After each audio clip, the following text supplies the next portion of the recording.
Notice લખનારાએ કાટવાળા ચાકુનો ઉપયોગ કર્યો, પદ પરથી હટાવવાની માંગ પર બોલ્યા ઉપરાષ્ટ્રપતિ ધનખડ.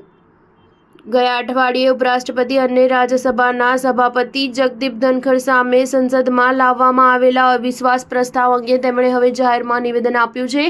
ધનખડે કટાક્ષ કરતા કહ્યું કે બાયપાસ સર્જરી કરવા માટે ક્યારેય શાકભાજી સુધારવા માટેના ચાકુનો ઉપયોગ ન કરવો જોઈએ. સાથે તેમણે કહ્યું કે બંધારણીય પદની ગરિમા જાળવવી જરૂરી છે. તેમણે કહ્યું હતું કે ઉપરાષ્ટ્રપતિ સામેની વિરુદ્ધ નોટિસ જુઓ, તમે ચોંકી જશો. ભૂતપૂર્વ વડાપ્રધાન ચંદ્રશેખરજીએ એકવાર કહ્યું હતું કે બાયપાસ સર્જરી માટે ક્યારેય શાકભાજી સુધારવા માટેના કાટવાળા ચાકુનો ઉપયોગ કરશો નહીં. મહિલા પત્રકારો સાથે વાત કરતા ધનખડે કહ્યું હતું કે તે નોટિસ શાકભાજી સુધારવા માટેનું ચાકુ પણ નહોતું.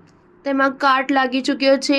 આ ખરેખર ઉતાવળ ભર્યું હતું. મેં જ્યારે નોટિસને વાંચી તો હું આશ્ચર્યચકિત રહી ગયો હતો. પરંતુ જે વાતે મને વધુ આશ્ચર્યમાં મૂકી તે એ હતી કે તેમાંથી કોઈએ પણ આને વાંચી હતી નહીં. જો તેમને વાંચી હોત તો તેઓ ઘણા દિવસો સુધી સૂઈ શક્યા ન હોત. અભિવ્યક્તિની સ્વતંત્રતાના અધિકારની જરૂરિયાત પર ભાર મૂકતા ધનખડે કહ્યું હતું કે જો અભિવ્યક્તિને મર્યાદિત કરવામાં આવી હોય તો તેની સાથે કોઈ સમાધાન કરવામાં આવ્યું હોય કે તો એ લોકશાહી મૂલ્યો ખામીયુક્ત છે. આ લોકતાંત્રિક વિકાસની વિરુદ્ધ છે. કોઈ પણ બંધારણીય પદ ગૌરવ, ઉમદા ગુણો અને બંધારણીય પ્રત્યે પ્રતિબદ્ધતા દ્વારા પ્રમાણિત હોવું જોઈએ.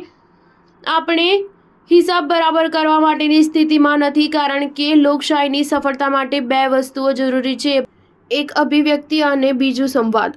આ બે તત્વો વિના લોકશાહી ન તો પોષી શકાય છે ન તો વિકસિત થઈ શકે છે.